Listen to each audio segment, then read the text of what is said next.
Walang pakialam ang tadhana nang agawin nito ang una kong anak. Habang ang asawa ko ay abala sa pag-alo sa peking depresyon ng kanyang kabit. Sa malamig na sahig ng ospital, dinugo ako't namatay ang aking puso. Kasabay ng pinal niyang desisyong piliin ang babaeng iyon. Ngayon, matapos ang 8 taon, nagbalik siya upang bilhin ang aking mundo. Papayag ba akong maging alipin muli ng isang malupit na nakaraan? Wala kang kwentang asawa kung marunong ka lang mag-alaga sa lalaki. Hindi sana siya naghanap ng iba at hindi sana tayo naghihirap ng ganito ngayon. Unti-unting lumayo ang paningin upang ipakita ang isang masikip at maalinsangan na kwarto ng pampublikong ospital. Sa kabila ng mga patalim na salitang iyon na bumabaon sa kanyang dibdib, dahan-dahang pinupunasan ni Alexis ng maligamgam na bimpo ang mga payat at nanginginig na daliri ng kanyang ina. Nakayuko lamang siya. Buong pag-iingat na inaalagaan ng babaeng walang habas na pumupunit sa kanyang pagkatao. May isang matigas na bukol na bumara sa lalamunan ni Alexis. Ang kanyang mga kamay na may hawak sa bimpo ay bahagyang nanginig. Bago niya ito mahigpit na kinuyom hanggang sa mamuti ang kanyang mga buko. Pilit niyang nilulunok ang mga luhang nagbabadyang tumulo mula sa kanyang mga matang pagod na pagod na. Naging manhid ang kanyang mga binti. At tila umiikot ang buong paligid. Ngunit nanatili siyang tahimik. Wala siyang kakayahang sumigaw. Dahil ang pinakamatinding sakit ay palaging iniluluha ng walang tinig. Tila dinala siya ng hangin pabalik sa isang madilim at maulang gabi. 8 taon na ang nakalilipas. Naramdaman niyang muli ang parehong lamig na nanunuot sa kanyang mga buto nang siya ay mag-isang nakahiga sa sahig ng kanilang malaking bahay. Ramdam ang pag-agos ng mainit na dugo mula sa kanyang sinapupunan. Sa mga oras na binabawian ng buhay ang munti niyang anghel sa kanyang sinapupunan. Abala si Clarkson sa kabilang linya ng telepono.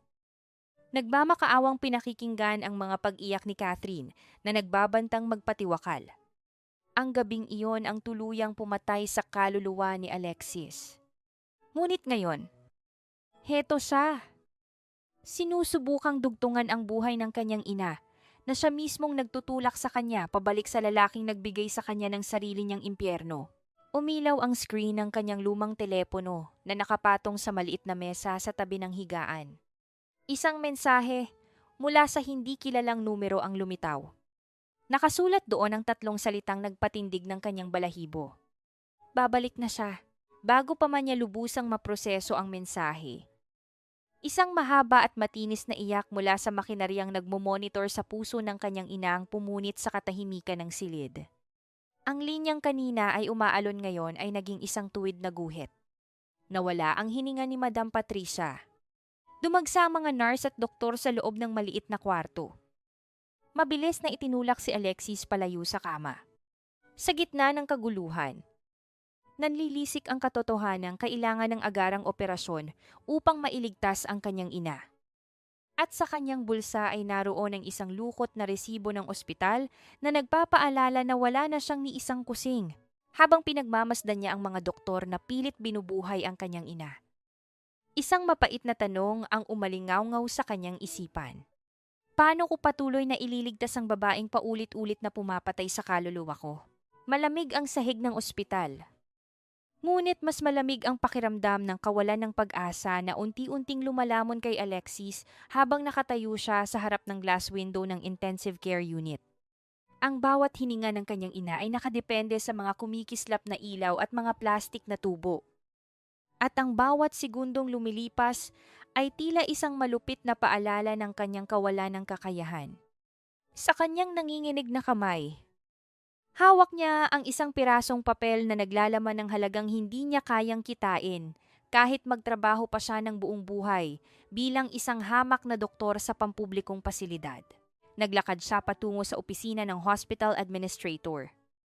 Ang bawat hakbang ay parang paghila sa isang mabigat na kadena. Pilit niyang ibinaba ang kanyang dangal. Nagmakaawa. At ipinaliwanag na gagawin niya ang lahat. Magtatrabaho siya ng walang bayad. Makabayad lang sa operasyong kailangan ng kanyang ina. Ngunit ang tanging sagot na natanggap niya ay ang malamig na pag-iling at ang katotohanang hindi isang institusyong pangkawanggawa ang ospital na iyon. Sa sandaling iyon, naramdaman ni Alexis ang bigat ng mundo. Tila gumuho ang langit sa kanyang ibabaw habang pinagmamasda ng kawalang bisa ng kanyang propesyon laban sa kapangyarihan ng pera. Biglang bumukas ang pintuan ng opisina ng walang katok. Isang pamilyar na halimuyak ng mamahaling pabango at ang tunog ng matitigas na hakbang sa sahig ang bumasag sa katahimikan. Hindi na kailangang lumingon ni Alexis upang malaman kung sino ang dumating. Ang aura ng kapangyarihan at ang nakabibinging katahimikan na dala nito ay sapat na upang kilalanin ang lalaking minsan nang naging mundo niya. Bago ito naging abo, tumayo si Clarkson Rivera sa gitna ng silid. Ang kanyang presensya ay tila sumakop sa bawat sulok ng kwarto. Sa kanyang suot na pasadyang Amerikana, mukha siyang isang hari na bumaba mula sa kanyang trono upang bisitahin ang isang naghihirap na kaharian. Napansin ni Clarkson ang bawat detalye kay Alexis, ang mga mata nitong namamaga sa puyat, ang gusot niyang uniforme, at ang kanyang mga sapatos na pudpud na ang ginto dahil sa haba ng nilalakad sa mga pasilyo. Maging ang kanyang sapatos ay tila sumuko na sa bigat ng mundong kanyang pinapasan. Nang walang sinasabing anuman, kumuha si Clarkson ng isang tseke mula sa loob ng kanyang bulsa at mabilis na nagsulat. Inilapag niya ito sa mesa ng administrator sa paraang tila naglalagay lamang siya ng barya sa isang baso ng pulubi. Sinabi niya sa isang malalim at baritono na boses na binili na niya ang buong ospital at ang lahat ng bayarin para sa pasyenteng si Patricia Montilla ay bayad na. Hanggang sa huling sentimo, ang pagpapakitang ito ng yaman ay hindi lamang isang tulong. Ito ay isang deklarasyon ng pananakop. Hinarap ni Clarkson si Alexis. Ang kanyang mga mata ay walang mababakas na emosyon, kundi ang isang determinasyong hindi matitinag. Sinabi niya na ang lahat ng ito ay may kapalit. Hindi na kailangan ni Alexis na magmakaawa sa iba. Dahil ngayon, siya na ang pagmamay-ari ni Clarkson bilang kabayaran sa buhay ng kanyang ina. Kailangang bumalik ni Alexis sa piling niya bilang kanyang personal na doktor at bahagi ng kanyang mga bagong proyekto. Sa ilalim ng kanyang mga mata, sa loob ng kanyang mundo, nanginginig ang mga labi ni Alexis sa galit at hiya. Gusto niyang punitin ang tseke. Gusto niyang isigaw sa mukha ng lalaking ito na hindi mabibili ng pera ang lahat ng sakit na idinulot nito sa kanya. Ngunit bago pa man siya makapagsalita, isang nurse ang nagmamadaling pumasok sa silid. Sinabi nito na nagkamalay na ang kanyang ina at ang tanging pangalang paulit-ulit nitong binibigkas sa gitna ng kanyang pagkalito ay ang pangalan ni Clarkson. Tumingin si Clarkson kay Alexis. Isang bahagyang ngiti ng tagumpay ang sumilay sa kanyang mga labi. Sa sandaling iyon, alam ni Alexis na wala na siyang takas. Ang buhay na pilit niyang binuo sa loob ng 8 taon ay tila isang kastilyong buhangin na tinangay ng malakas na alon ng nakaraan. Nakatayo siya doon. Nakakulong sa pagitan ng pagmamahal sa kanyang ina at sa puot sa lalaking muling nagsuot ng gintong posas sa kanyang mga kamay. Puti, malinis, at puno ng amoy ng sariwang mga bulaklak ang silid na kinalalagyan ngayon ni Madam Patricia. Malayong-malayo ito sa masikip at maingay na ward kung saan sila nanggaling. Ngunit para kay Alexis, ang bawat marangyang kagamitan sa loob ng VIP room na ito ay tila mga aninong nakamasid sa kanyang pagkatalo. Sa bawat paghinga niya, nararamdaman niya ang bigat ng perang hindi sa kanya. Ang bigat ng buhay ng kanyang ina na binayaran ng lalaking sumira sa kanyang nakaraan. Tingnan mo ang ginawa ni Clarkson para sa atin. Alexis, isang tawag ko lang. Narito na agad siya. Ganyan ang lalaking may pinag-aralan at marunong tumanaw ng halaga sa pamilya. Ang tinig ni Madam Patricia ay mahina pa dahil sa katatapos lang na krisis. Ngunit sapat na itong matalas upang humiwa sa puso ng kanyang dalaga. Nakasandal ang matanda sa malalambot na unan. Ang kanyang mukha na kanina ay kulay abo, na sa bingit ng kamatayan ay tila nabuhayan ng sigla nang makita ang karangyaan sa paligid. Hindi sumagot si Alexis. Nanatili siyang nakatayo sa dulo ng kama. Pinagmamasdan ang mga makinang tahimik na nagtatrabaho upang panatilihing buhay ang kanyang ina. Ang kanyang mga mata ay nanunuyo sa puyat. At ang kanyang katawan ay tila isang hungkag na kawayang hinihipan ng hangin. Wala siyang narinig na salamat o kamusta ka na mula sa kanyang sariling ina. Ang lahat ng papuri ay para sa lalaking may hawak ng pitaka. Bumukas ang pintuan at pumasok si Clarkson. May dala siyang isang maliit na basket ng mga prutas na tila pinitas mula sa pinakamagandang hardin. Agad na nagliwanag ang mukha ni Madam Patricia. Clarkson? Irok ko. Salamat sa lahat ng ito. Kung wala ka, baka nasa morgue na ako ngayon dahil sa kapabayaan ng ospital na ito. At ng sarili kong anak na walang diskarte sa buhay. Lumingon si Clarkson kay Alexis. Kitang-kita sa kanyang mga mata ang isang kakaibang emosyon, pagsisisi ba iyon o awa, ngunit bago pa man niya mabuksan ang kanyang bibig. Muling nagsalita ang matanda. Ang kanyang tinig ay naging utos na hindi matanggihan. Alexis, huwag kang tumayo lang dyan, na parang tuod. Magpasalamat ka kay Clarkson. Kung hindi dahil sa kanya, namatayan ka na ng ina. Magpasalamat ka sa kabutihang loob niya. Tumigil ang mundo ni Alexis. Ang bawat hibla ng kanyang pagkatao ay sumisigaw ng pagtutol. Ang pasasalamat na hinihingi ng kanyang ina ay tila isang laso na kailangan niyang inumin ng buong kusa. Dahan-dahan niyang iniangat ang kanyang paningin. Sinalubong ang mga mata ni Clarkson na tila naghihintay din ng kanyang pagsuko. Sa gitna ng nakabibinging katahimikan, binigkas ni Alexis ang mga salitang tila mga bubog sa kanyang lalamunan. Salamat. Salamat sa tulong mo. Clarkson. Lumalapit si Clarkson. Ang kanyang kamay ay dahan-dahang itinaas upang hawakan sana ang balikat ni Alexis. Isang simpleng galaw na nais maghatid ng aliw. Ngunit bago pa man dumapo ang kanyang mga daliri, mabilis na lumayo si Alexis. Tila napaso sa isang hindi nakikitang apoy. Ang distansyang binuo niya sa loob ng 8 taon ay hindi kayang gibain ng isang piraso ng tseke. Hindi na naghintay pa si Alexis ng anumang sagot. Mabilis siyang lumabas ng silid. Ang kanyang mga hakbang ay mabilis at tila tumatakas mula sa isang nasusunog na gusali. Hindi siya tumigil hanggang sa marating niya ang hagdanan ng emergency exit. Ang tanging lugar kung saan walang nakakakita sa kanya. Doon, sa gitna ng malamig at madilim na semento. Dahan-dahan siyang naupo sa baitang ng hagdan.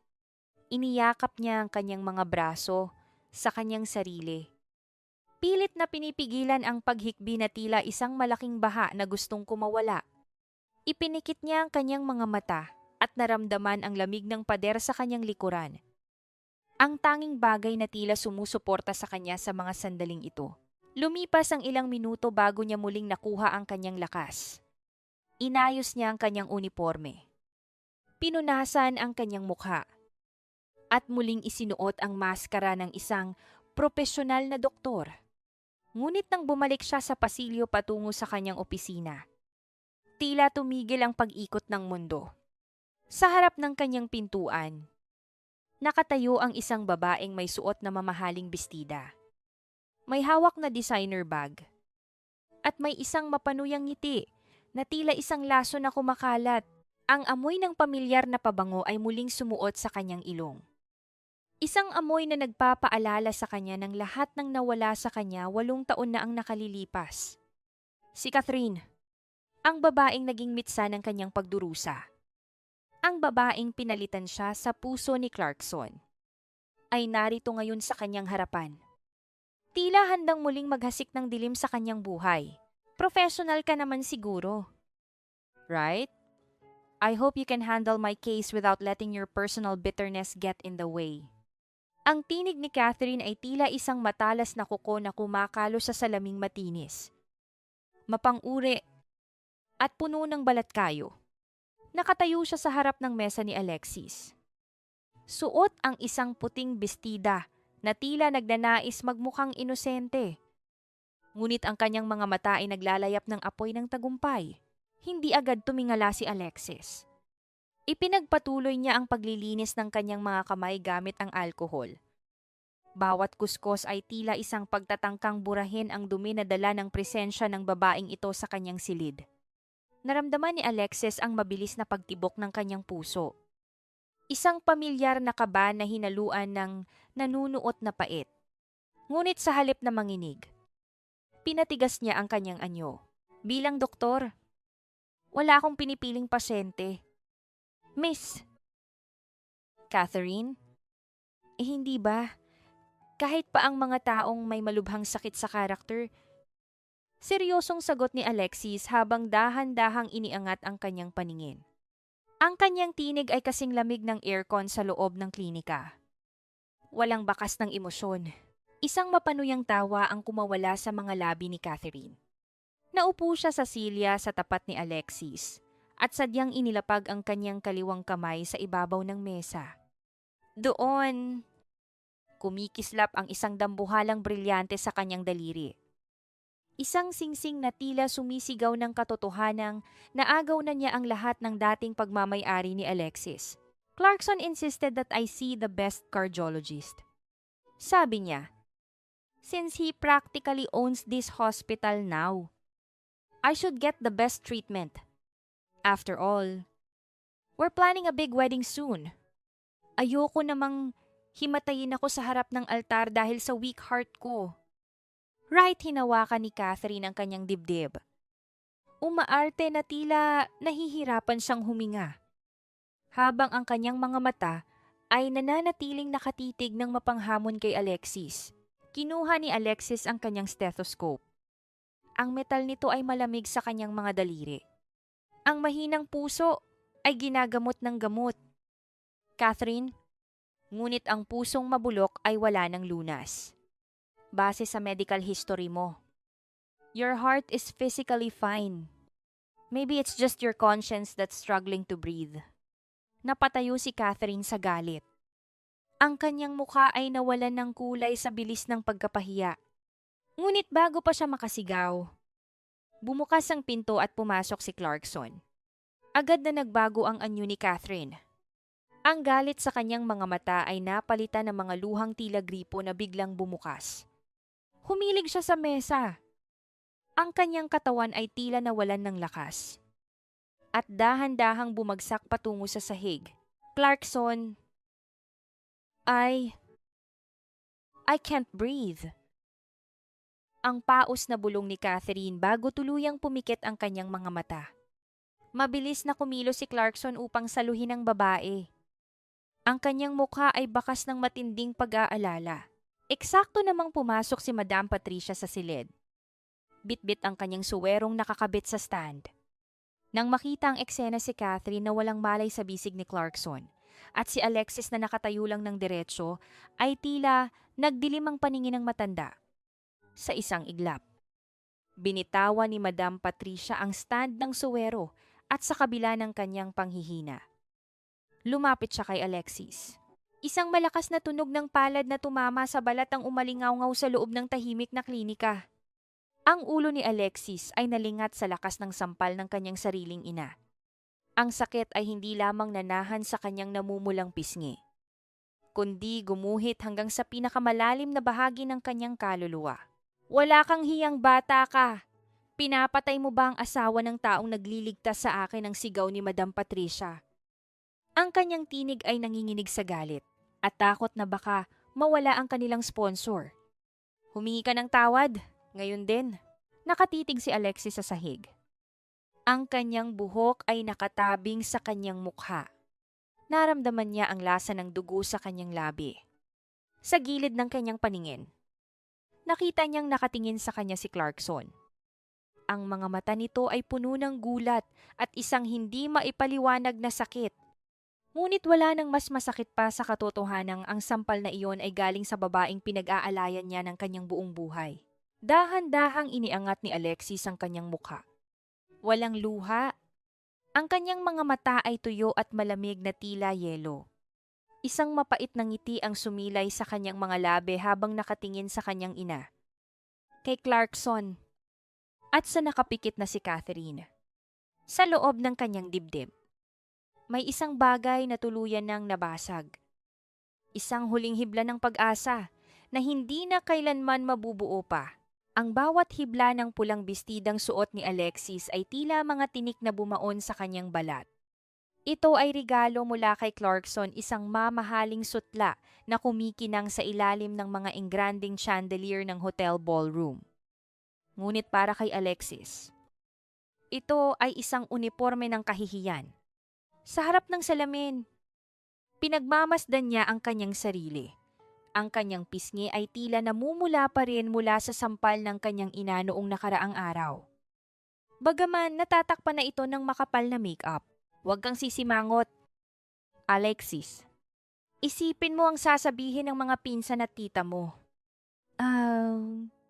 Gusto mo bang isipin nila na naghihirap tayo, na iniwan ka na talaga ng asawa mo? Ang boses ni Madam Patricia ay puno ng awtoridad habang inaayos nito ang sariling mga alahas para sa kanyang ina. Ang gabing ito ay hindi lamang kaarawan. Ito ay isang tanghalan upang ipakita sa lahat na ang pamilya Montilla ay nakabalik na sa rurok ng lipunan dahil sa muling pagsuporta ng isang Rivera. Pagpasok nila sa ballroom, ang tunog ng banayad na musika ay hinaluan ng mga bulong-bulungan ng mga panauhin. Naramdaman ni Alexis ang mga matang nakatitig sa kanya, mga tinging puno ng husga at malisya. Ang mga kamag-anak na dati ay hindi siya matulungan nang magkasakit ang kanyang ina ay naroon ngayon. May hawak na baso ng alak at may mga ngiting plastik. Ay, heto na pala ang ating paboritong doktor. Bunga ni Tita Belen, ang pinakamatchismis sa kanilang angkan. Ang ganda mo naman. Alexis, balita namin. Kayo na ulit ni Clarkson. Sayang naman kasi ang talino mo kung magiging mag-isa ka lang sa buhay. Ang babae, kahit gaano pa katayog ang narating, kailangan pa rin ng lalaking gagabay. Pilit na ngumiti si Alexis. Bagaman ang kanyang mga kuko ay bumaon sa kanyang palad. Maayos naman po ang buhay ko kahit mag-isa. Tita, eksaktong dumating si Clarkson sa gitna ng usapan. Ang kanyang presensya ay tila isang magnet na kumuha ng atensyon ng lahat. Diretsyong naglakad siya patungo kay Alexis at, nang walang pag-aalinlangan, ay hinawakan ang kanyang kamay sa harap ng lahat. Ang init ng kanyang palad ay tila isang kuryenteng nanalaitay sa katawan ni Alexis. Isang bagay na pamilyar ngunit masakit balikan. I'm sorry I'm late. Ang baritono at malambing na boses ni Clarkson na tila isang haplos sa pandinig ng mga nakapaligid. I wouldn't miss Madam Patricia's birthday for anything. Sa isang sulok ng ballroom, matapos ang ilang oras ng pakikipagplastikan, dinala ni Clarkson si Alexis sa balkonahe upang makalanghap ng hangin. Ngunit pagbitaw pa lang ng kanilang mga kamay, marahas na lumayo si Alexis. Huwag mo kong hawakan na parang pag-aari mo ko. Clarkson, hindi dahil binayaran mo ang utang ng ina ko, ay may karapatan ka nang magpanggap na maayos ang lahat sa atin. Ang pabulong ngunit mariing biktima ni Alexis. Ang kanyang mga mata ay nagniningning sa galit at pait. Alexis, I'm just trying to protect you from their words. Alam mo kung paano sila magsalita sa likod mo. Ang mahinahong sagot ni Clarkson. Bagaman bakas ang lungkot sa kanyang mukha. Protect me. Nasaan ka nung kailangan ko ng proteksyon? Noong mag-isa akong humaharap sa lahat ng pangungutya nila, 8 taon na ang nakalilipas. Bago pa makasagot si Clarkson, lumapit si Tita Belen na tila may nakalimutang sabihin. Ang kanyang mukha ay puno ng kuryosidad. Teka, Alexis, naalala ko lang. Noong huling beses kitang nakita bago ka umalis ng bansa, mga 8 taon na ang nakalilipas. Nakita kita sa isang pampublikong klinika sa malayo. Namumutla ka. Mag-isa? At parang hindi makalakad sa sobrang hina. Nagpa-check up ka ba noon? Akala ko nga buntis ka. Pero sabi ng nanay mo ay nagbakasyon ka lang. Tumigil ang pagtibok ng puso ni Alexis. Ang hangin sa paligid ay tila naglaho. Nakita niya ang pagbabago sa anyo ni Clarkson, ang kanyang mga kilay ay nagtagpo at ang kanyang mga mata ay nanliit sa matinding pagkalito at hinala. Klinika 8 taon na ang nakalilipas ang ulit ni Clarkson. Ang kanyang tinig ay naging malamig at puno ng katanungan, habang nakatitig ng diretsyo sa mga mata ni Alexis. You never mentioned anything about being sick back then. Alexis, at anong klinika ang sinasabi ni Tita Belen? Ang takot na matagal nang ibinaon ni Alexis ay biglang humukay sa kanyang dibdib. Hindi siya makapagsalita. Ang kanyang dila ay tila naging bato. Ang nakabibinging katahimikan sa pagitan nila ay tila isang malaking pader na nagbabadyang gumuho. Hindi mawala sa isip ni Clarkson ang bawat salitang binitawan ni Tita Belen sa gitna ng selebrasyon. Ang bawat kataga ay tila isang malakas na tunog na paulit-ulit na umaalingaw-ngaw sa kanyang pandinig. Kahit pa nasa loob na siya ng kanyang tahimik na silid tanggapan. Isang malalim na hinala ang nagsimulang kumayod sa kanyang dibdib.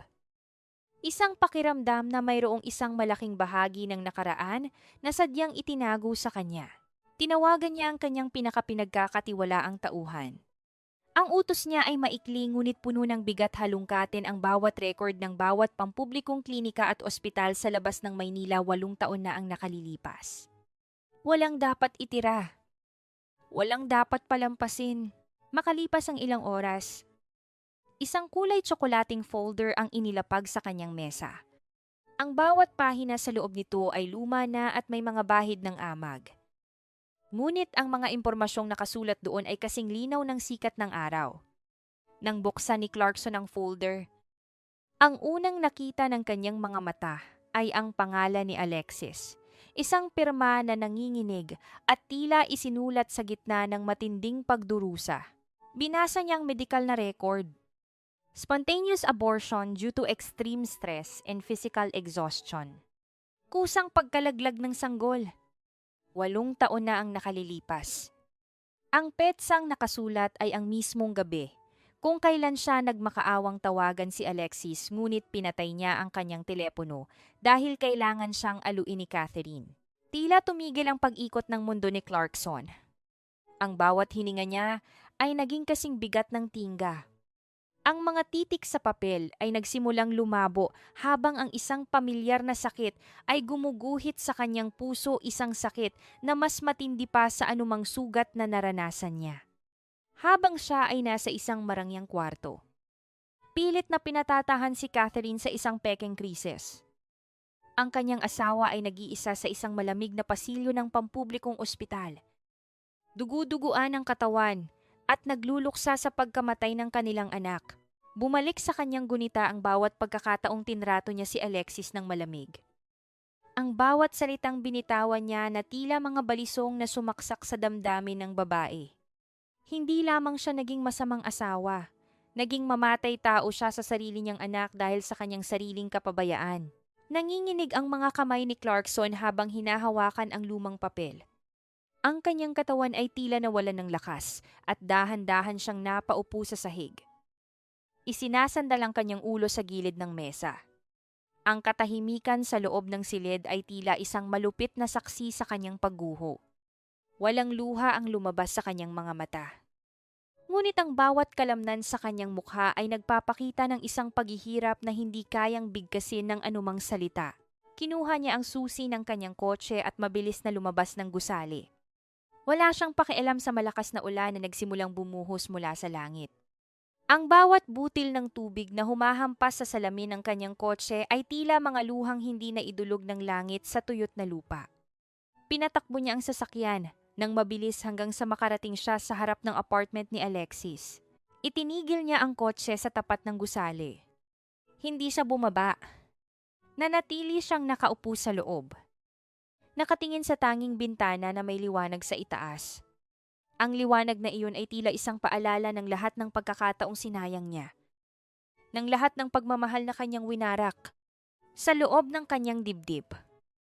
Ang dating hari ng negosyo ay isa na lamang duwag na hindi kayang humarap sa katotohanang siya mismo ang arkitekto ng sarili niyang impyerno. Nakatitig lamang siya sa bintanang iyon. Habang ang ulan ay patuloy na bumabalot sa kanyang paligid. Tila sinusubukang hugasan ng isang kasalanang kailanman ay hindi na mabubura ng panahon.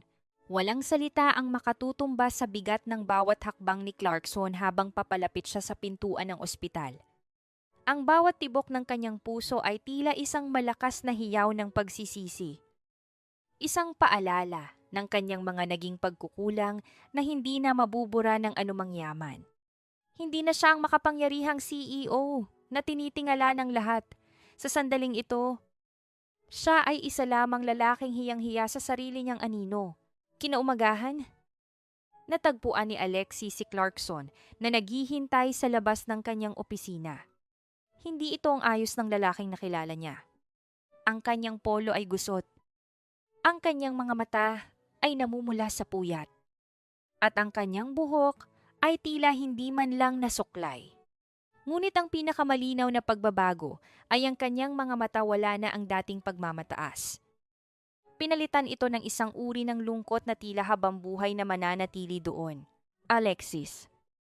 Ang paos na tawag ni Clarkson. Hindi ko alam. Hindi ko alam ang lahat ng pinagdaanan mo. Patawarin mo ko. Hindi man lang huminto si Alexis. Nilampasan niya ang lalaki nang hindi man lang tinatapunan ng tingin. Tila ba isa lamang itong hangin na dumaan? Huli na ang lahat para sa mga salitang iyan. Clarkson, ang mga sugat na tuyo na ay hindi na kailangang lagyan ng gamot na galing sa iyo. Sa buong maghapon.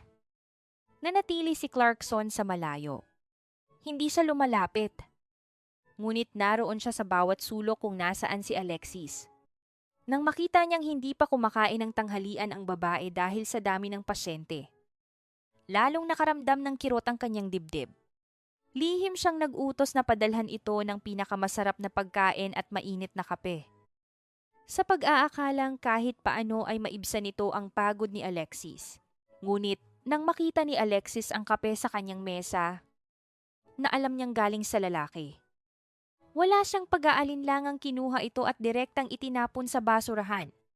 Ang tunog ng pagbagsak ng baso sa loob ng plastik na supot ay tila naging huling tuldok sa anumang balak ni Clarkson na bumawi ng madalian. Hindi pagkain o atensyon ang kailangan ni Alexis. Kailangan niya ang katahimikan mula sa kanyang nakaraan. Habang nangyayari ito, sa kabilang bahagi ng lungsod, isang galit na Catherine ang nagwawala sa loob ng kanyang penthouse. Nang nalaman niyang itinigil na ni Clarkson ang lahat ng suporta sa kanyang kumpanya at hindi na ito sumasagot sa kanyang mga tawag. Naramdaman niya ang panganib. Ang kanyang marangyang buhay na itinayo sa ibabaw ng kasinungalingan ay nagsisimulang mabuway. Hindi ako papayag na itatapon mo na lang ako ng parang basura. Clarkson? Ang bulong ni Catherine sa sarili habang ang kanyang mga kuko ay bumaon sa kanyang mamahaling sofa. Kung babalik ka sa kanya, sisiguraduhin kong wala kang babalikang buo. Kinuha ni Catherine ang kanyang telepono at tinawagan ng isang kilalang kolumnista sa mga pahayagan. Sa kanyang boses na puno ng peking luha. Sinimulan niyang ihabi ang isang kwento ng paninira.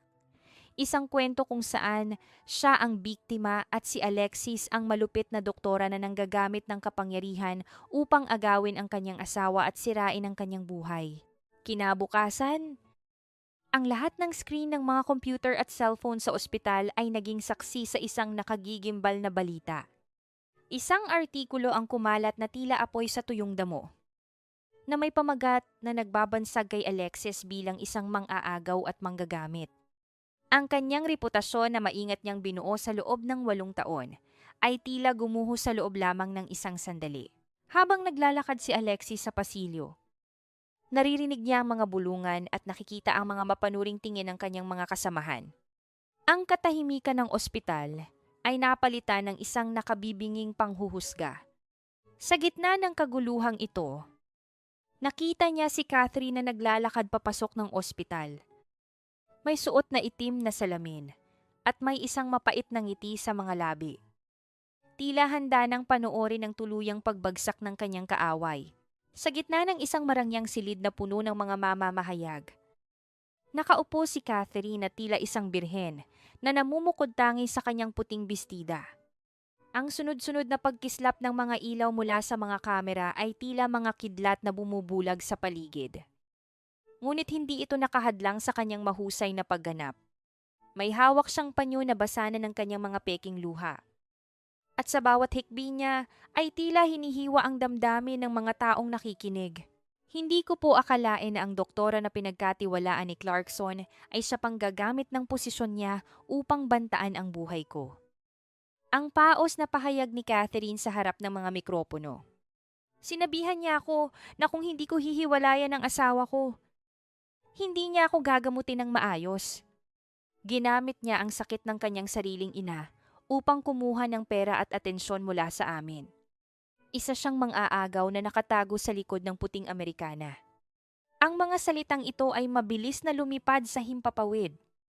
Pumasok sa bawat tahanan at naging paksa ng bawat usap-usapan.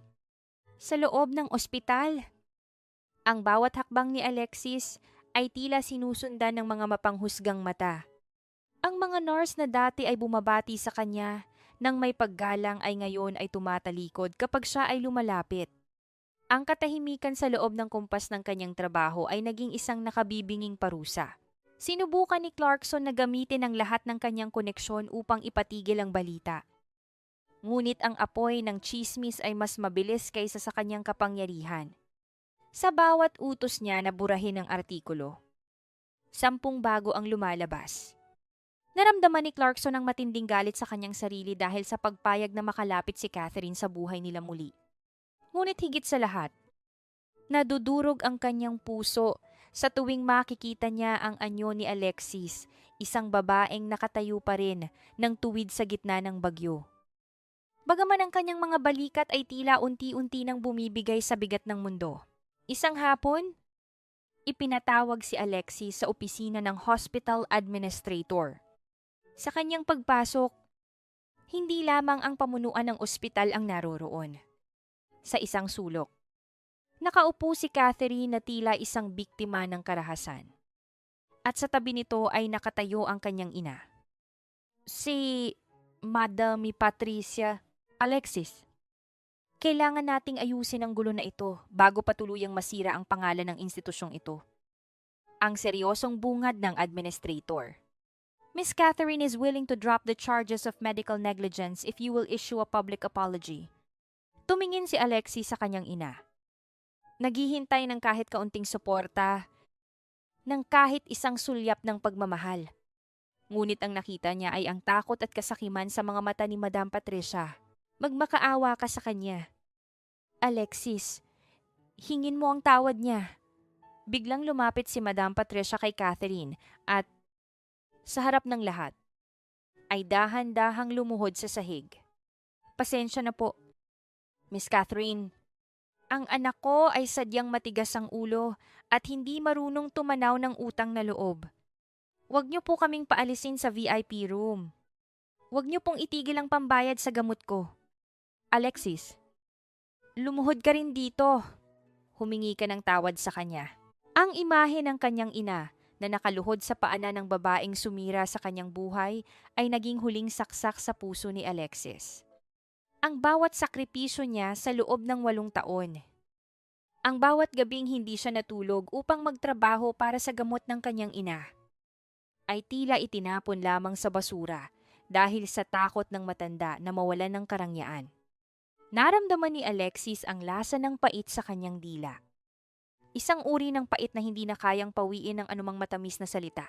Dahan-dahang lumapit si Alexis sa kanyang ina at hinawakan ng braso nito upang patayuin. Ngunit marahas siyang itinulak ni Madam Patricia. Huwag mo akong hawakan kung hindi ka hihingi ng tawad sa kanya. Wala na akong anak na tulad mo. Mas pipiliin ko pang mamatay kaysa magkaroon ng anak na sisira sa huling pag-asa ng buhay ko. Nakatitig si Alexis sa kanyang ina. Ang kanyang mga mata ay nananatiling tuyo ngunit ang kanyang kaluluwa ay tila unti-unting naglalaho. Isang mapait na katahimikan ang bumalot sa silid. Sa isang dako, Naroon si Catherine na may lihim ng ngiti ng tagumpay. At sa kabila naman ay ang kanyang ina na mas pinili ang pera kaysa sa sarili niyang dugo. Sa gitna ng lahat ng ito, dahan-dahang hinubad ni Alexis ang kanyang stethoscope mula sa kanyang leeg at inilapag ito sa mesa ng administrator. Ang tunog ng paglapat ng metal sa kahoy ay tila isang pinal na hatol. Tumingin siya ng diretso sa mga mata ni Catherine. Pagkatapos ay sa kanyang ina. Bago siya tumalikod at lumakad patungo sa pintuan nang walang sinasabing anumang salita. Ang bawat hakbang ni Alexis sa mahabang pasilyo ng ospital ay tila paglalakad sa ibabaw ng matatalas na bubog. Ang bigat ng kanyang mga paa ay hindi lamang dahil sa pagod, kundi dahil sa huling hibla ng kanyang puso na tuluyan ng napatid. Sa likuran niya, naririnig pa rin niya ang matinis na boses ng kanyang ina. Si Madame Patricia, na patuloy na humihingi ng paumanhin kay Catherine. Ang boses na punong-puno ng pagmamakaawa para sa marangyang buhay na tila mas mahalaga pa kaysa sa sariling dugo at laman. Sana, hindi na lang kita naging anak. Ipinapahamak mo ang buhay ko. Ang huling sigaw na iyon ng kanyang ina ay tila isang sumpa na bumaon sa likod ni Alexis. Hindi siya lumingon. Hindi siya huminto. Ang bawat salita ay tila isang malamig na hanging dumaan. Ngunit nag-iwan ng malalim na sugat sa kanyang kaluluwa. Ang mundong binuo niya sa loob ng 8 taon ang kanyang propesyon. Ang kanyang dangal bilang doktor. At ang kanyang pangarap na mailigtas ang kanyang ina ay tila isang kastilyong buhangin na winarak ng isang malakas na alon. Huminto si Alexis sa harap ng kanyang locker. Dahan-dahan niyang hinubad ang kanyang puting Amerikana. Ang telang iyon na dati ay simbolo ng kanyang pagsisikap at pangarap ay tila naging isang mabigat na pasanin. Maingat niya itong itinupi, kasama ang kanyang ID at stethoscope, at iniwan sa loob ng madilim na locker. Sa huling sandali, kinuha niya ang kanyang pitaka at inilabas ang lahat ng perang natira sa kanyang savings, ang maliit na halagang itinabi niya para sa sariling kinabukasan. Bumalik siya sa pintuan ng silid ng kanyang ina at walang imik na inilagay ang pera sa kamay ng nurse na nakatayo sa labas. Ibigay niyo po ito sa nanay ko para sa mga susunod niyang gamot. Ang mahinang bulong ni Alexis. Ang kanyang boses ay wala ng emosyon. Tila isang tuyong dahon na nalaglag sa lupa. Ito na ang huling tungkulin niya bilang anak. Ang huling bayad sa utang na loob na paulit-ulit na isinumbat sa kanya. Naglakad siya palabas ng gusali. Ang malamig na hangin ng gabi ay humampas sa kanyang mukha. Ngunit hindi niya ito naramdaman. Ang kanyang paningin ay nagsimulang lumabo. Hindi dahil sa luha, kundi dahil sa matinding pagod at kawalan ng direksyon. Ang mga ilaw ng kalsada ay tila mga bituin na bumabagsak sa kanyang paligid. Ang bawat tunog ng makina ng mga sasakyan at ang ingay ng lungsod ay tila isang malayo at hindi maintindihang musika. Nakarating siya sa tawiran sa tapat ng ospital. Ang kanyang diwa ay tila lumulutang sa ibang dimensyon. Hindi niya napansin ang pagbabago ng kulay ng trapiko. Ang tanging nasa isip niya ay ang mukha ng kanyang anak na nawala 8 taon na ang nakalilipas. Ang sakit na itinago niya sa loob ng mahabang panahon. At ang kalungkutang tila wala ng katapusan. Sa gitna ng kalsada, isang mabilis na sasakyan ang humaharurot patungo sa kanyang direksyon. Ang nakabubulag na liwanag mula sa mga headlight nito ay tila isang puting pader na sumalubong sa kanya. Narinig niya ang pagpalahaw ng mga gulong sa basang simento. Ang tunog ng goma na pilit kumakapit sa kalsada upang huminto. Ngunit hindi gumalaw si Alexis. Nanatili siyang nakatayo doon. Nakatingin sa liwanag. Tila hinihintay ang katapusan ng lahat ng kanyang paghihirap. Ang kanyang puso ay tumigil sa pagtibok sa takot. Bagkus ay bumukas ito sa isang kakaibang uri ng kapayapaan. Isang malakas na puwersa ang biglang bumitak sa katahimikan ng kanyang pag-iisip. Isang matitigas na braso ang yumakap sa kanyang baywang at marahas siyang hinila palayo sa gitna ng kalsada. Ang tunog ng sasakyang huminto ng biglaan ay tila isang pagsabog sa kanyang pandinig. Bumagsak siya sa matigas na semento. Ngunit hindi niya naramdaman ang sakit dahil sa init ng katawang nakayakap sa kanya. Alexis! Ano bang ginagawa mo, Alexis?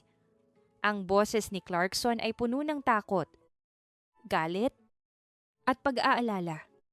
Ang kanyang mga kamay ay nanginginig habang hawak-hawak ang mukha ni Alexis. Pilit na hinahanap ang anumang senyales ng buhay sa mga matang tila nawalan na ng kislap. Nakatitig lamang si Alexis sa madilim na langit habang ang ulan ay nagsimulang pumatak sa kanyang mukha. Sa gitna ng kaguluhan, sa gitna ng panganib, ang tanging naramdaman niya ay ang mahigpit na yakap ng lalaking minsan nang sumira sa kanya. Ngunit ngayon ay siyang tanging humahawak sa kanya upang hindi siya tuluyang maglaho. Ang bawat patak ng ulan sa kalsada ay tila mga saksi sa isang pagbabagong hindi na kayang pigilan. Sa gitna ng dilim at basa ng semento, dahan-dahang itinulak ni Alexis ang mga braso ni Clarkson na nakayakap sa kanya.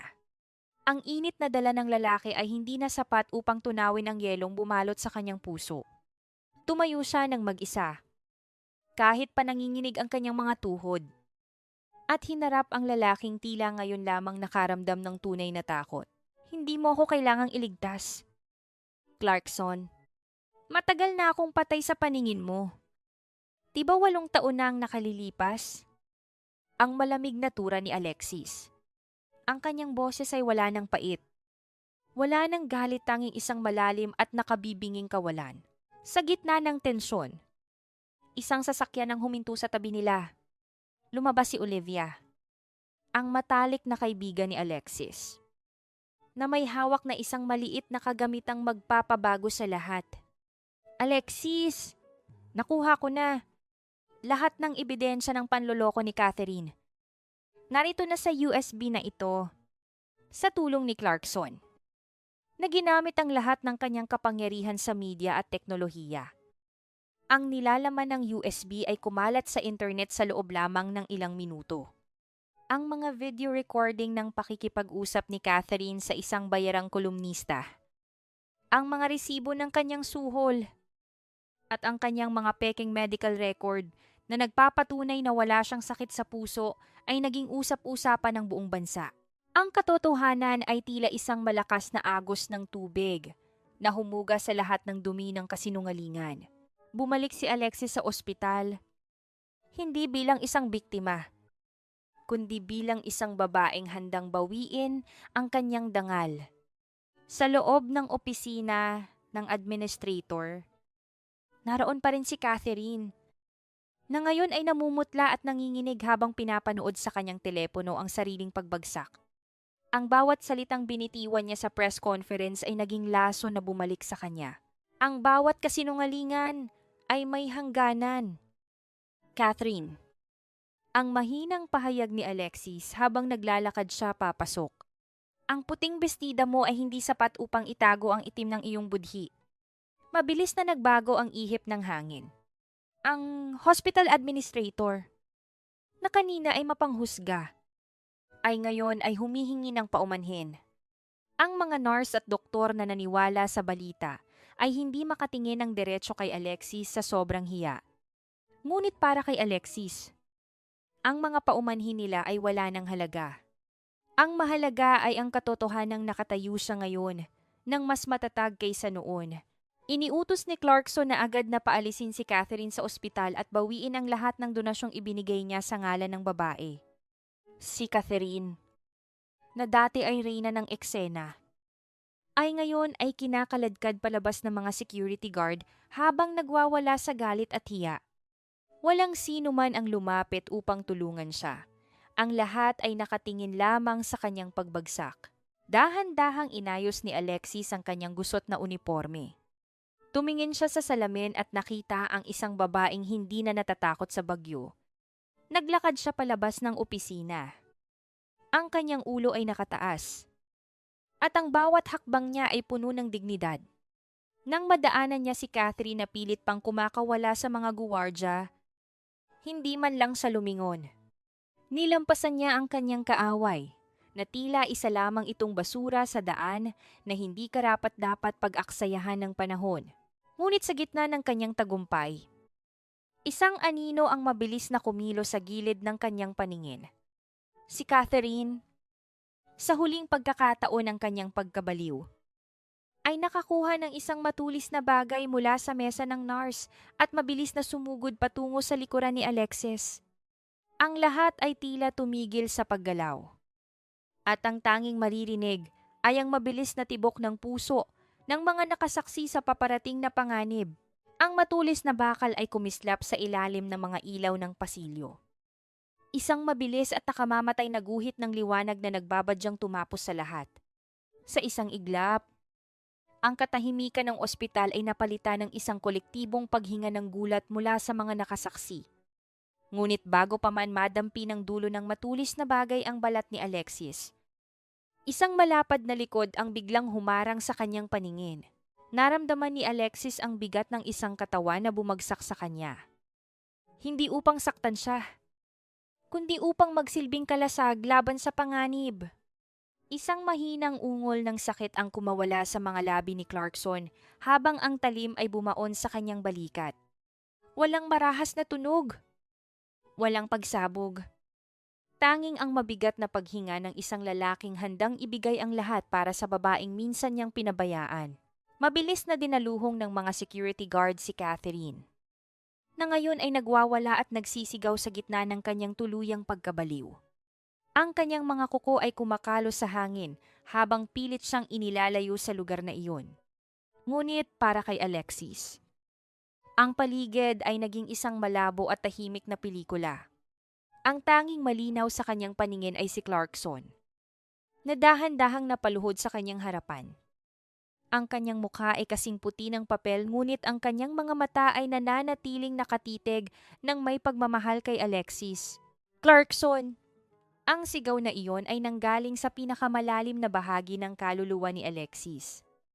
Ang pader ng yelo na binuo niya sa loob ng 8 taon ay tila gumuho sa isang saglit.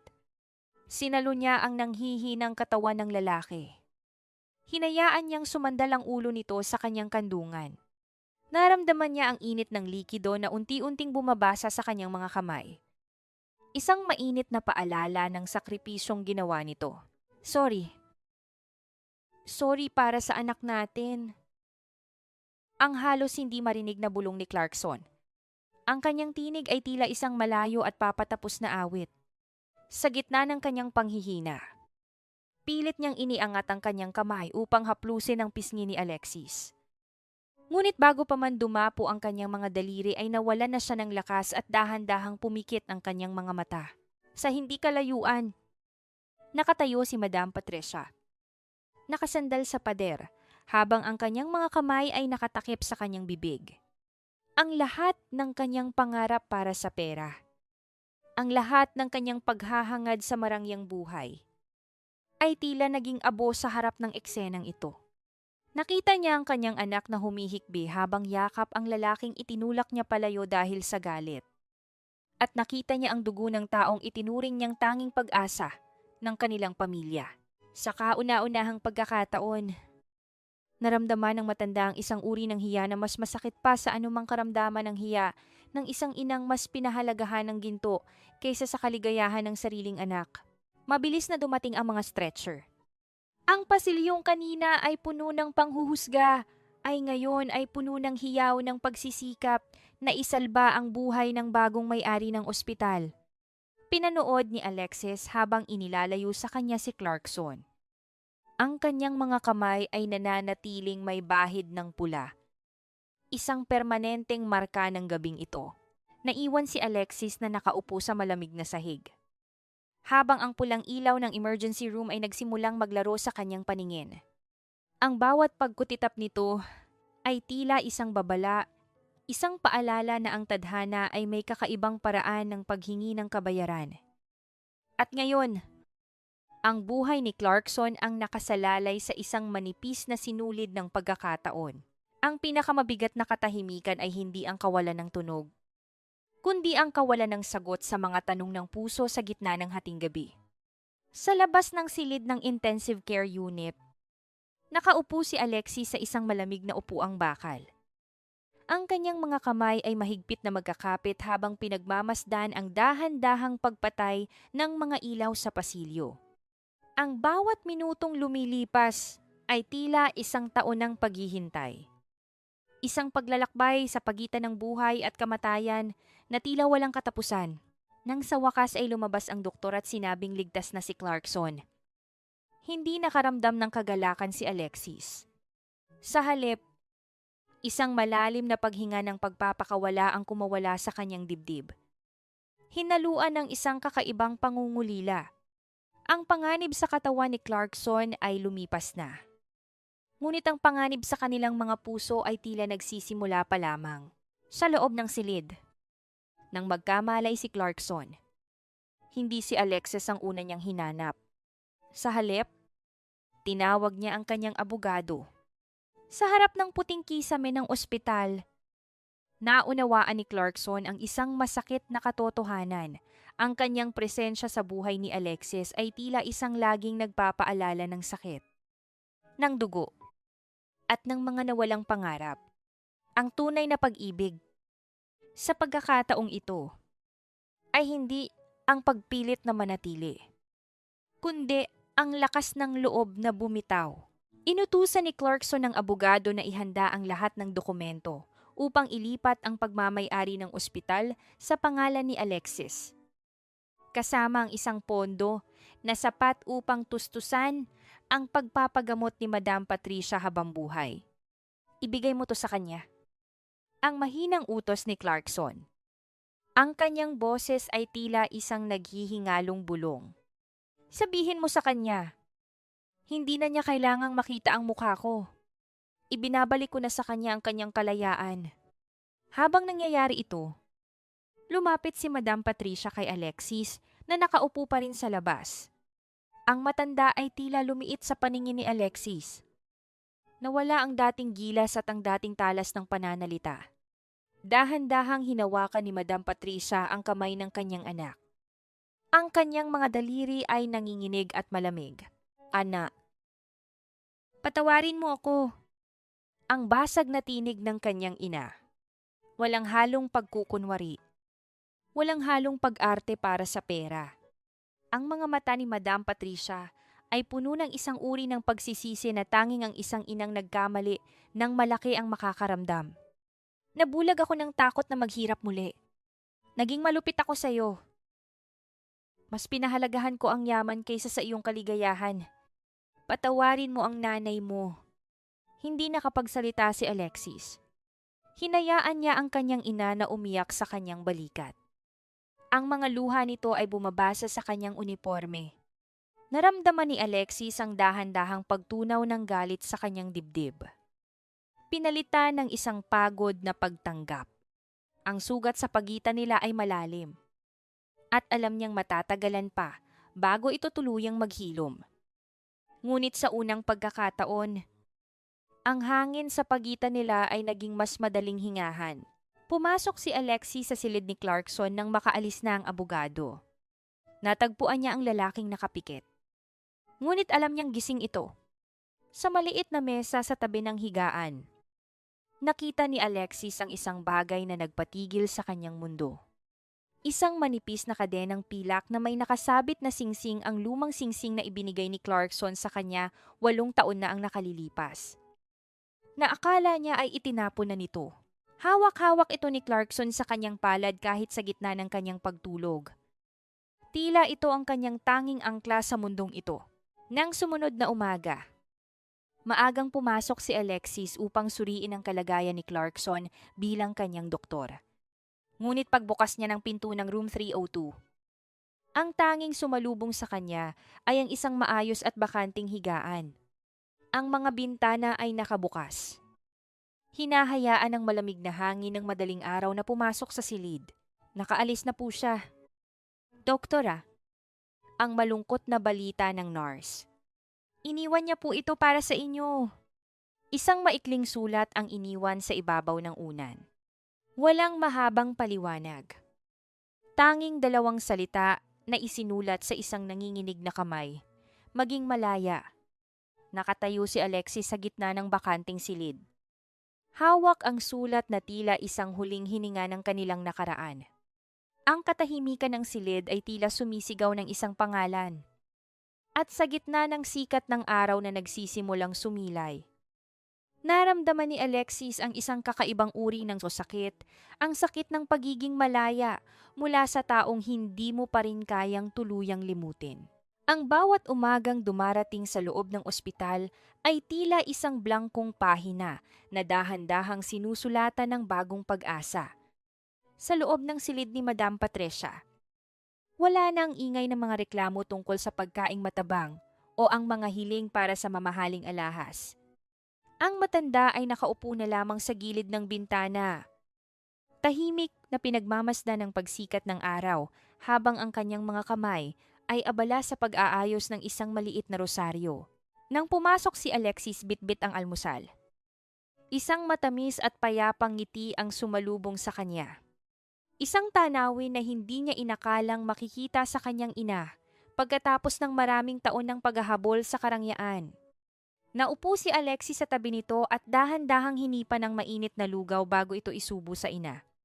Sa sandaling iyon, ang katahimikan sa pagitan ng dalawa ay hindi na puno ng tensyon, kundi ng isang uri ng pag-uunawaan na hindi na nangangailangan ng maraming salita. "Huwag mo akong tularan, Alexis." Ang mahinang simula ni Madam Patricia. Ang kanyang tinig ay tila isang banayad na ihip ng hangin. Akala ko noon, ang pera ang magbibigay sa akin ng seguridad. Pero nung nakita kitang nagdurusa, nalaman kong ang tunay na seguridad ay nasa piling ng mga taong nagmamahal sa'yo. Huwag mong hayaang ang takot ko ang maging rehas ng sarili mong kaligayahan. Sundin mo kung saan payapa ang puso mo. Anak, ang mga salitang ito ay tila isang susi na nagbukas sa huling pintuan ng puso ni Alexis. Naramdaman niya ang dahan-dahang pagbagsak ng kanyang mga pananggalang. Isang malalim na buntong hininga ang kumawala sa kanya habang tinitingnan ang mga dokumentong iniwan ni Clarkson, mga papel na nagbibigay sa kanya ng kapangyarihan at yaman. Ngunit hindi ang kaisa-isang bagay na tunay niyang hinahangad ang pagkakataong maitama ang lahat. Eksaktong pumasok si Olivia, ang kanyang matalik na kaibigan, na may dalang balitang nagpabilis sa tibok ng puso ni Alexis. "Alexis, kakausap ko lang sa driver ni Clarkson. Ang flight niya ay aalis sa loob ng 2 oras. Papunta na siya sa airport ngayon at balak niyang manirahan sa ibang bansa ng matagal na panahon." Tumingin si Alexis sa wall clock ng ospital. Ang bawat paggalaw ng kamay ng oras ay tila isang malakas na tunog na nagpapaalala sa kanya ng mga pagkakataong nawawala. Naalala niya ang bawat haplos ni Clarkson, ang kanyang mga huling salita bago mawala ng malay, at ang singsing na pilit nitong hinahawakan sa gitna ng sakit. Naunawaan ni Alexis na ang galit niya ay isa lamang baluti upang hindi muling masaktan. Ngunit sa likod nito ay ang isang pag-ibig na hindi kailanman namatay, isang pag-ibig na handa nang magpatawad. Nagsimulang bumuhos ang malakas na ulan sa labas. Tila inuulit ang tagpo 8 taon na ang nakalilipas. Ngunit sa pagkakataong ito, hindi si Alexis ang tinalikuran. Siya ang may hawak ng desisyon kung hahayaan niyang muling lumipas ang pagkakataon o lalaban siya para sa kinabukasan. Mabilis na kinuha ni Alexis ang kanyang mga susi. Wala siyang dalang kahit ano maliban sa kanyang determinasyon. Habang tumatakbo siya patungo sa parking lot, ang bawat patak ng ulan na tumatama sa kanyang balat ay tila nagpapagising sa kanyang natutulog na damdamin. Pinatakbo niya ang sasakyan sa gitna ng madulas na kalsada at malabong paligid. Ang bawat hinto ng trapiko at ang bawat segundong lumilipas ay tila isang malupit na kalaban. Nakarating siya sa bukana ng airport. Ang kanyang puso ay tila gustong kumawala sa kanyang dibdib sa sobrang kaba. Ang paligid ay puno ng mga taong nagmamadali. Mga boses na hindi niya maintindihan. At ang nakabibinging anunsyo ng mga paalis na flight. Hinanap ng kanyang mga mata ang isang pamilyar na anyo sa gitna ng dagat ng mga tao. Nakita niya si Clarkson sa malayo. Nakatayo sa harap ng check-in counter.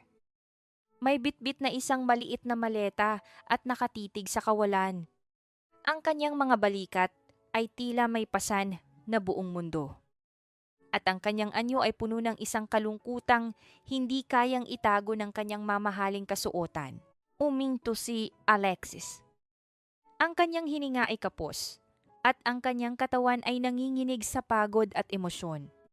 Itinaas niya ang kanyang kamay upang tawagin ang lalaki. Ngunit sa sandaling iyon, ang anunsyo para sa huling tawag ng kanyang flight ay umalingaw-ngaw sa buong terminal. Nakita ni Alexis ang paghakbang ni Clarkson patungo sa boarding gate. Tila handa ng tuluyang iwan ang lahat ng sakit at pag-asa sa bayang ito. Clarkson, huwag kang maglalakas loob na talikuran ako ng ganito. Ang sigaw ni Alexis ay naging parang isang mitsa na pumutok sa gitna ng mataong terminal. Ang bawat tao sa paligid ay tila naglaho. At ang tanging nanatili sa paningin ni Alexis ay ang likod ng lalaking dahan-dahang huminto sa kanyang paglakad. Huminto ang mundo sa bawat segundo ng paglingon ni Clarkson.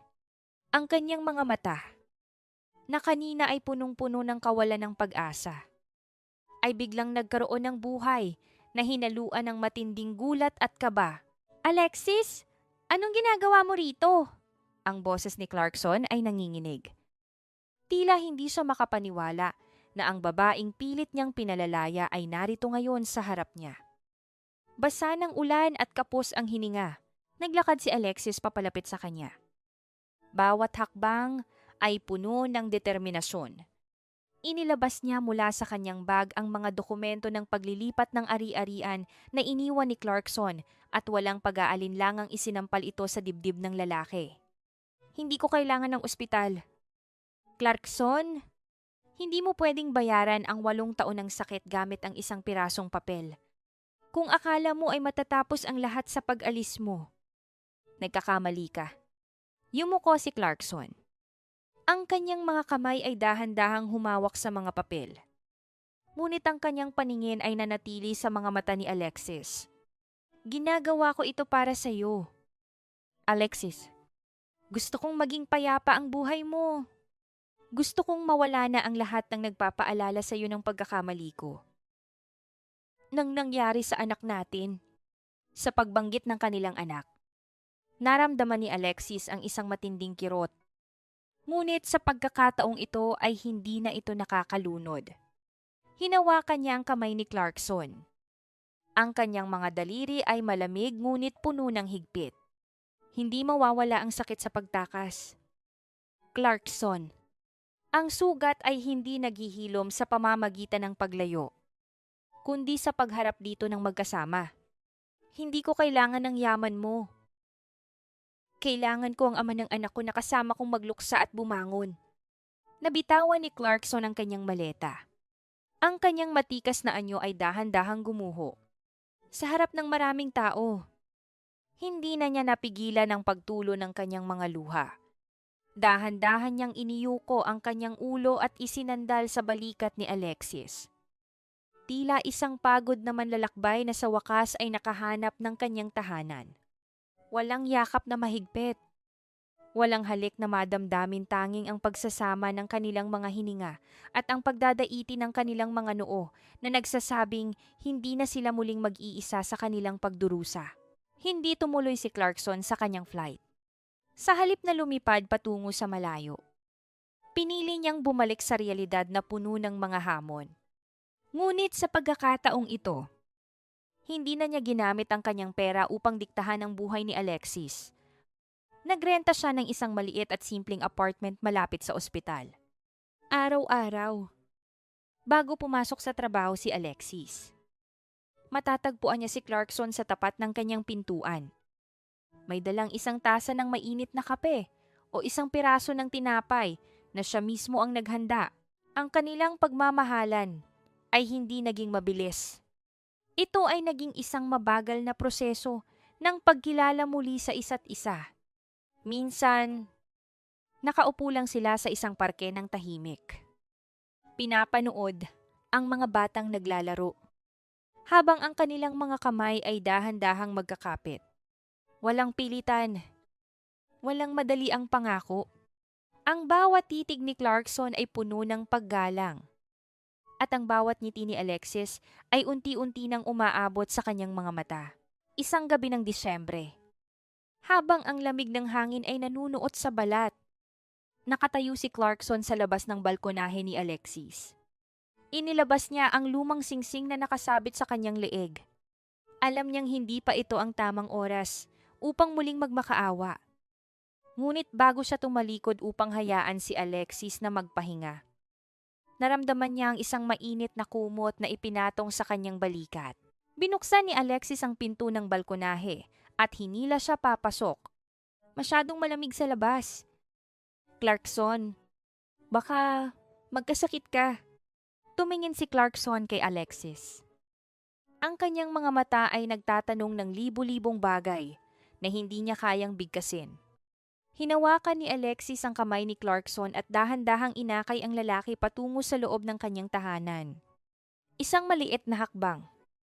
Ngunit ito ang huling rampa patungo sa isang bagong simula. Ngunit sa gitna ng kapayapaang ito, isang huling pagsubok ang naghihintay. Sa gitna ng kanilang pag-uusap, biglang tumunog ang telepono ni Alexis. Isang emergency sa ospital na may kinalaman sa kanyang ina. Si Madam Patricia. Ang muling magpapakita kung gaano katatag ang kanilang bagong binuong pundasyon. Ang buhay ay may huling twist na ihahandog. At sa pagkakataong ito, kailangan nilang harapin ang pinakamalaking desisyon na magtatakda kung sila nga ba ay tunay na para sa isa't isa. Ang takbo ng panahon ay tila naging isang mabilis na karera habang muling binabaybay ni Alexis ang mga pasilyo ng ospital. Ngunit sa pagkakataong ito, hindi siya nag-iisa. Ang bawat mabigat na hakbang niya ay sinasabayan ng matatag na yapak ni Clarkson. Ang takot na dati mag-isa niyang pinapasan ay ngayon ay nahati sa dalawa, na nagbibigay sa kanya ng lakas na hindi niya inakalang taglay niya. Nang marating nila ang silid ni Madam Patricia, ang ritmo ng makina na sumusubaybay sa puso ng matanda ay naging mabilis at hindi maayos. Isang malungkot na awit ng paghihingalo. Ngunit sa gitna ng kaba, nanatiling kalmado si Alexis. Bilang isang doktor, alam niya ang kanyang tungkulin. Bilang isang anak, alam niya ang kailangan ng kanyang ina. Habang mabilis niyang sinusuri ang mga vitals, nararamdaman niya ang presensya ni Clarkson sa kanyang likuran, isang matibay na pader na handang sumalo sa kanya kung sakaling siya ay manghina. Alexis, gawin mo ang kailangan mong gawin. Dito lang ako. Ang mahinahong bulong ni Clarkson. Walang halong utos.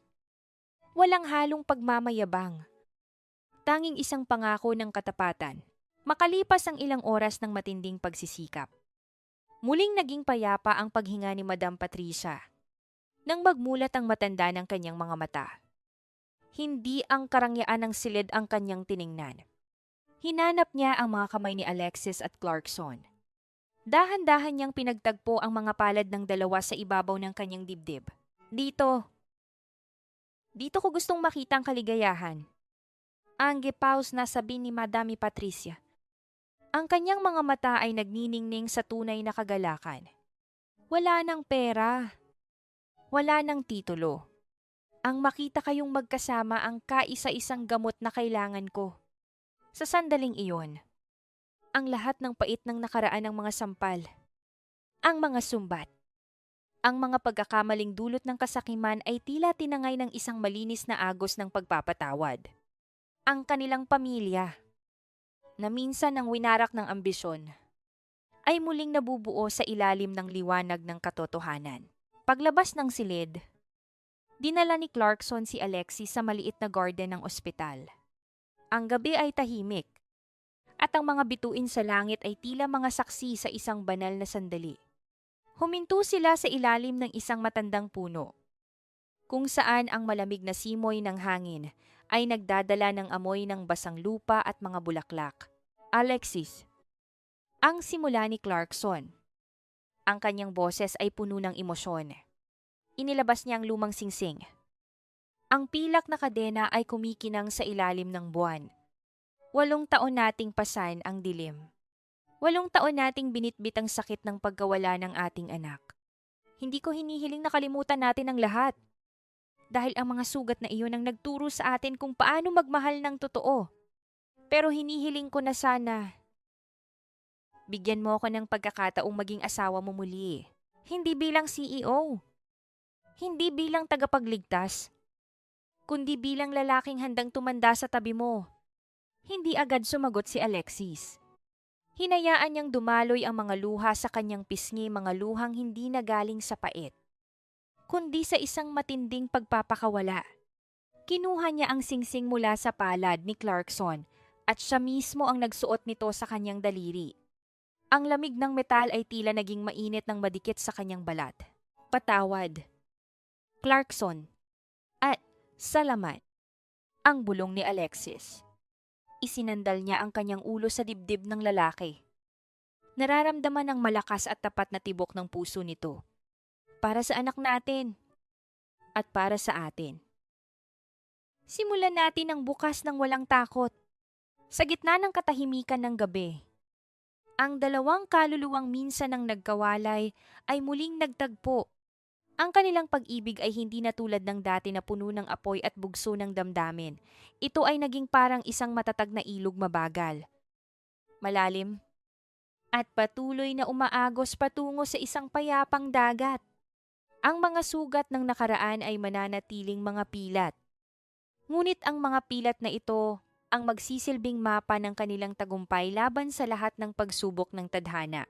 Ang huling hininga ng kawalang tiwala ay tuluyan ng pinalitan ng unang hininga ng isang bagong buhay. Isang buhay kung saan ang pagpapatawad ay hindi na lamang isang salita, kundi isang pangakong paninindigan. Hanggang sa huling sandali, lumipas ang 3 taon. Ang mga alaala ng masalimuot na pasilyo ng ospital sa lungsod ay tila naging mga malabong anino na lamang ng nakaraan. Sa isang maliit at payapang bayan sa kanayunan, kung saan ang bawat umaga ay binabati ng awit ng mga ibon at ang amoy ng sariwang damo. Natagpuan ni Alexis ang tunay na kahulugan ng kanyang bokasyon. Hindi na siya ang doktor na nagtatrabaho sa ilalim ng takot at pressure ng korporasyon. Siya na ngayon ang sandigan ng isang komunidad na nagbibigay sa kanya ng pagmamahal na higit pa sa anumang titulo. Sa balkonahe ng kanilang simpleng bahay, nakaupo si Madam Patricia sa isang tumba-tumba. Wala na ang kanyang mga mamahaling alahas at ang matatalas na salita. Sa halip, ang kanyang mga kamay ay abala sa pagbuburda ng isang maliit na damit para sa kanyang apo. Ang kanyang mga mata ay wala ng bahid ng kasakiman, kundi isang malalim na katahimikan na tila nagsasabing nahanap na niya ang kanyang dambana ng kapayapaan. Ang utang na loob na dati ay isang kadenang nagpapahirap sa kanila ay napalitan ng isang malayang pasasalamat sa bawat araw na sila ay magkakasama. Lumabas si Clarkson mula sa loob ng bahay. Bitbit ang isang baso ng gatas. Wala na ang kanyang mga mamahaling suit. Suot niya ang isang simpleng t-shirt at tsinelas. Ang kanyang anyo ay mas bata at mas masigla kaysa noong siya ay nakakulong sa kanyang opisina sa lungsod. Lumapit siya kay Alexis, na noon ay nakatitig sa papalubog na araw. At dahan-dahang ipinatong ang kanyang kamay sa balikat ng asawa. Ang haplos na iyon ay hindi na puno ng pagmamay-ari, kundi ng isang pangako ng pakikibahagi sa bawat hirap at ginhawa sa gitna ng damuhan. Isang maliit na batang babae na may mga matang kasing kislap ng kay Alexis ang masayang humahabol sa isang makulay na paru-paro. Ang batang ito ang naging simbolo ng kanilang muling pagsilang, isang bagong pag-asa na pumalit sa lungkot ng nawalang anak 8 taon na ang nakalilipas. Sa bawat tawo nga bata, nararamdaman ni na Alexis at Clarkson na ang mga sugat ng nakaraan ay hindi na mga bukas na sugat, kundi mga pilat na nagsisilbing medalya ng kanilang katatagan. Nahanap na natin ang ating langit. Di ba ang mahinang tanong ni Clarkson habang isinasandal ni Alexis ang kanyang ulo sa balikat ng lalaki? Gumiti siya, Alexis. Isang ngiti na abot hanggang sa kanyang mga mata. Oo. Clarkson, dahil ang langit ay hindi isang lugar. kundi ang kakayahang magpatawad at muling magtiwala sa gitna ng pagkawasak. Ang pagpapatawad ay hindi naging madali para sa kanila. Hindi ito isang desisyong naganap sa loob lamang ng isang gabi. Ito ay isang mahaba at masakit na proseso ng pagtanggap sa mga pagkakamali at pagpili na huwag nang maging alipin ng nakaraan. Ngunit sa huli, napatunayan nilang ang pag-ibig na dumaan sa apoy ng pagsubok ang siyang pinakamakinang at pinakamatatag na uri ng hiyas. Nahanap na nila ang tunay na kapayapaan, isang kapayapaang hindi nabibili ng salapi o makukuha sa kapangyarihan. Ito ay ang kapayapaang nanggagaling sa isang malinis na budhi at isang pusong marunong magmahal ng walang kondisyon. Ang kanilang kwento ay hindi nagtapos sa isang perpektong simula, kundi sa isang makatotohanang paglalakbay kung saan ang bawat luha ay naging punla ng isang mas matibay na bukas. Ang huling hininga ng tiwala na akala nila ay nawala na, ay naging isang malakas at patuloy na daloy ng buhay. Ang bawat sandali, ang bawat haplos, at ang bawat panalangin ay naging bahagi ng isang walang katapusang awit ng paghilom. At sa ilalim ng paglubog ng araw, habang ang kadiliman ay dahan-dahang bumabalot sa paligid, ang kanilang tahanan ay nananatiling maningning isang parola ng pag-asa para sa sinumang nawawala sa bagyo ng buhay.